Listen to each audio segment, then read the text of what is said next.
Olá pessoal, tudo bom? Temos a honra de conversar um bate-papo hoje com Felipe Gomberg e com Mauro Silveira para contar uma novidade para vocês. Mas antes dessa novidade é importante a gente falar um pouco do momento, né, Felipe? A gente está justamente num momento de transformação intensa, muitas experiências dentro da universidade e não poderia ser diferente com a editora, né, Felipe? Conta para a gente quais são os principais desafios do momento e o que a gente tem feito de coisa bacana por vir. Legal, Gustavo. Obrigado aí por mais essa oportunidade de a gente conversar, né? É um prazer enorme estar conversando com a ECOA e trazendo para a universidade novidades, né? A editora, como a gente já começou, né, durante esse período aí de pandemia, uma série de lives que comemoraram, né, os 20 anos da editora. Claro que no momento de muita mudança, de muita incerteza, né? No sentido de que a gente não está vivendo aquele normal que a gente vivia, né? Mas um normal, um novo normal, em que, apesar de ser um clichê, né, essa expressão, é um novo normal que também nos mostra, né, o dinamismo da universidade, né, a força da universidade, o interesse de trabalhar, de mostrar o que a gente realiza, né, com toda humildade, mas também com a segurança de que nós estamos fazendo o melhor que a gente pode fazer nesse momento. Então, a editora ela caminha nesse sentido de continuar a produção dos nossos livros, né? Continuar a nossa produção tradicional de livros impressos, né? Buscando os melhores contextos para lançar ainda dentro desse contexto de insegurança, mas não de insegurança, né? Talvez a palavra não soe um pouco estranha, né? Mas um momento que não é o comum, né? O momento que a gente está acostumado a viver. Mas é a busca por continuar o nosso trabalho, um trabalho que mostra a excelência da universidade, né?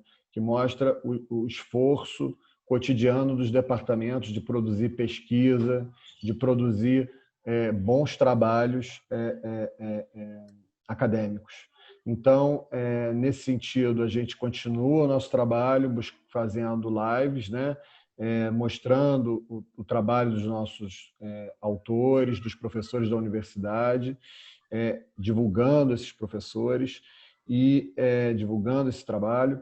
E também agora indo em direção a caminhos não antes explorados, né? Ou seja, pensando em novos formatos para atingir esse público que está também ávido por consumir, né? Nesse momento em que quer informação de qualidade, quer estudar, quer se informar, e a PUC tem já esse know-how, então a gente resolveu caminhar no sentido de podcasts, né? São produtos de áudio, né? Produtos pequenas conversas entre professores da universidade, entre autores da universidade com autores de fora, né? Ampliando o diálogo na universidade. E para isso a gente está apenas no início desse esforço, né? É o início desse esforço. A gente convocou o Mauro Silveira, que é professor da comunicação, do Departamento de Comunicação Social, que um jornalista com uma larga experiência em rádios, né? Ou seja, em produtos sonoros, né? E de gestão, inclusive, né? Na área de comunicação. Então, a gente buscou ele para pensar conosco produtos novos, né? Para complementar esse nosso portfólio, né? Quer dizer, apenas livros impressos nesse momento de pandemia, por exemplo, não nos bastaria, né? A gente tem que seguir no sentido de pensar conteúdos para a universidade, né? E nesse sentido a gente se aproxima muito do ECOA. E é muito Isso aí. bacana a presença do Mauro aqui com a gente, porque essa novidade de podcast, eu acho que é uma novidade, é uma febre no mercado, né, Mauro? Mercado muito crescente. Queria que você falasse um pouquinho para a gente a sua percepção sobre a importância do podcast hoje como instrumento de comunicação. Olá, Gustavo. Olá, Felipe. Um prazer estar aqui com vocês nessa conversa. O podcast ele se tornou essa febre e é engraçado que os podcasters dizem que, pelo menos há muitos anos, 2015 vai ser o ano do podcast, 2016 vai ser o ano do podcast. Esse ano não chegou ainda, esse ano projetado, sonhado, mas na verdade ele já está aí há muito tempo, por suas características, numa combinação com a própria vida contemporânea que a gente leva. Eu acho que quem melhor de tudo que eu vi até hoje, quem sintetizou foi o escritor Antônio Prata, num artigo, numa coluna na Folha de São Paulo, em que ele falava como eu poderia, não sei como eu vivi antes do podcast, falando como eles cabiam naquele dia, naquelas locomoções, naqueles deslocamentos, no tempo que você perde em todos os lugares, naquele tempo que se torna inútil. E o podcast veio suprir essa lacuna. Isso sempre achei muito interessante. E quando a gente fala dessa eterna, dessa intensa convergência de mídias, a gente tem histórias de como podcasts foram transformados em livros. A partir do podcast, houve produção literária, o que é muito interessante. Ou seja, é uma mídia alimentando outra. Então, eu acho que o ano do podcast, o momento do podcast, estamos vivendo esse momento e com possibilidade de que esse momento se eternize. É interessante essa transformação toda, essa exaltação. Ele vem de uma mídia, o rádio, que já teve o seu fim decretado em vários momentos, desde o surgimento da televisão, depois da internet, das mídias sociais, e, no entanto, o podcast demonstra essa resiliência, essa teimosia do conteúdo em áudio em permanecer. Com isso, essa experiência, esse convite do Felipe foi realmente algo fascinante e eu aposto muito nesse resultado. Com certeza, é uma simbiose, né? Um processo de criação e experimentação contínua. Conta pra gente, Som das Ideias, como surgiu esse nome, Mauro, e a importância disso numa releitura da editora PUC. Na verdade, foi uma criação coletiva, surgiu de uma conversa nossa, procurando um nome. O que eu tinha sugerido era um nome curto com um subtítulo, né? Aí vem meu tempo de jornal, de fechamento, de edição, aquelas coisas. E como outros podcasts que vieram também até de empresas de mídia impressa ou escrita, né? E a gente pensou num nome. Bom, como é um podcast, ele trabalha com áudio, com som. E na editora onde circulam as ideias, onde circula o conhecimento, a troca, a pesquisa. Então, nos pareceu muito adequado esse som que vem das ideias. Então, dessa forma simples, surgiu o nome. Bacana, bacana. Esse movimento que a gente está, né, Felipe, de maneira geral na universidade, nunca, talvez a gente teve tanto esforço coletivo para a geração de conteúdo educacional audiovisual.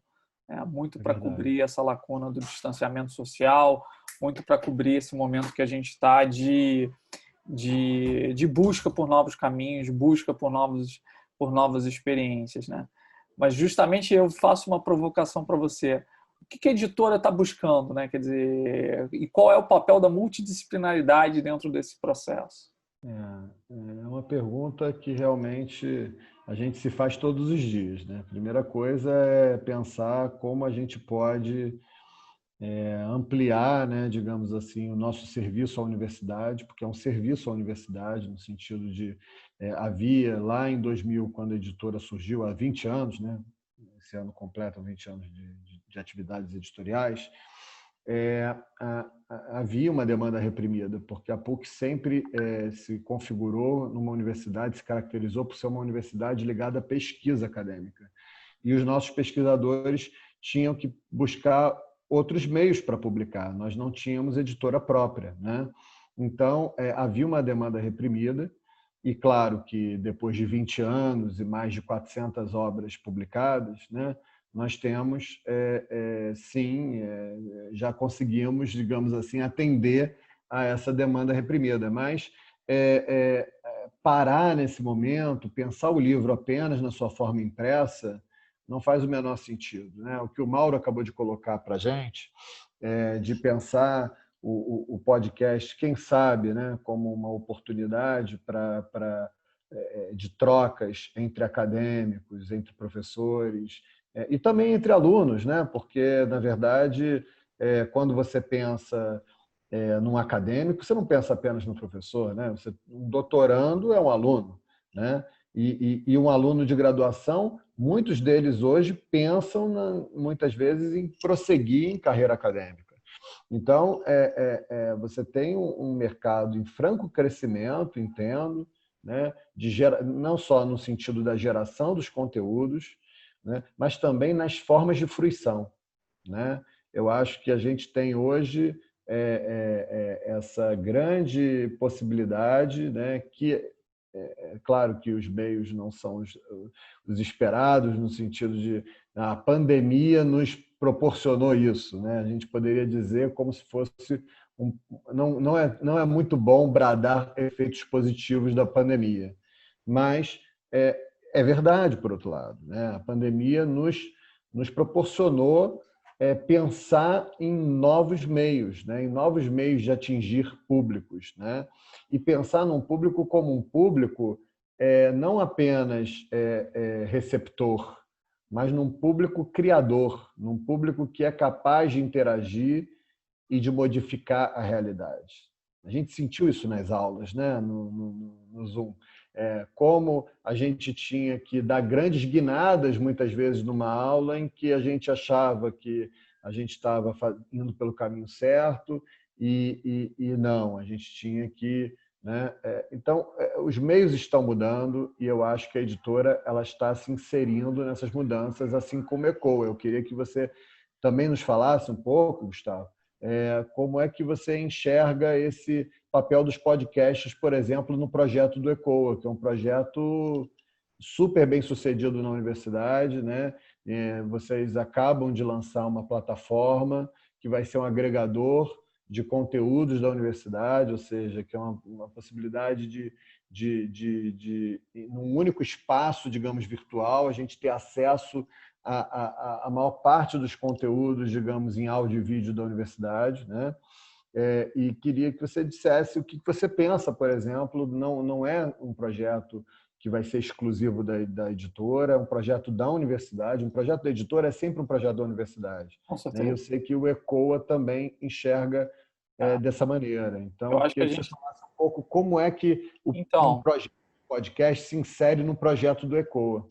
isso tem uma simbiose, né? Quer dizer, a gente sempre Uhum. tem provocado uma visão sobre educação digital, uma educação cada vez mais acessível para as pessoas, né? Então, isso desde o Gênesis, lá dos primeiros eventos que a gente organizou, um processo do acompanhar essa transição nesse período agora para o ensino online, né? Todo o movimento que a universidade conduziu bravamente no sentido de superar todos os medos, superar todos os desafios, superar todas as dificuldades, e tiveram muitas dificuldades ao longo desse caminho.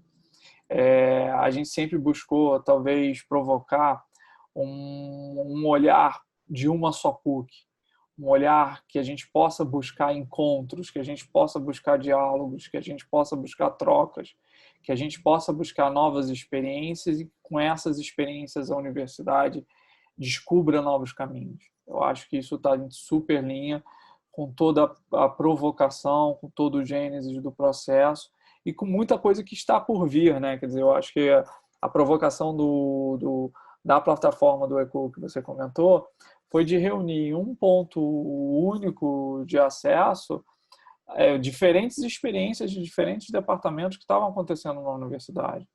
Eu acho que isso tem um eco, uma relação muito forte com a gente fortalecer essa parceria da editora com a ECOA no âmbito de podcasts, né? No âmbito do descobrir formatos, né, Mauro? No contar um pouquinho dos bastidores da própria produção de um podcast. É um processo que é um processo muito bacana, porque envolve criação, né, Mauro?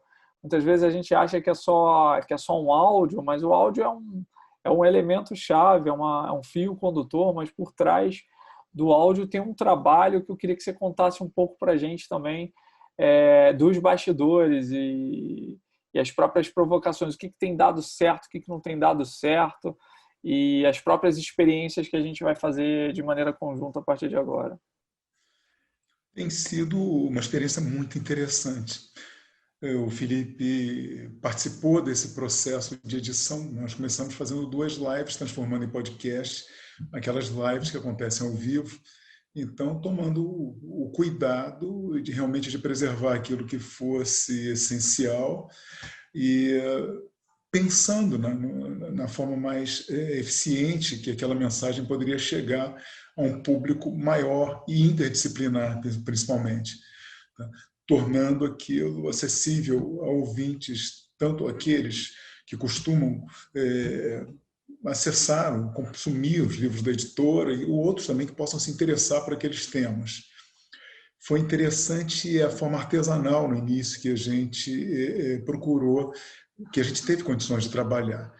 E trabalhando com uma estagiária, inclusive do Comunicar, nos tempos livres, ela conseguiu montar pilotos e depois o ECOA transformaram em um produto de muito bom nível. Dentro, o que me impressionou foi a velocidade com que esse processo aconteceu, né?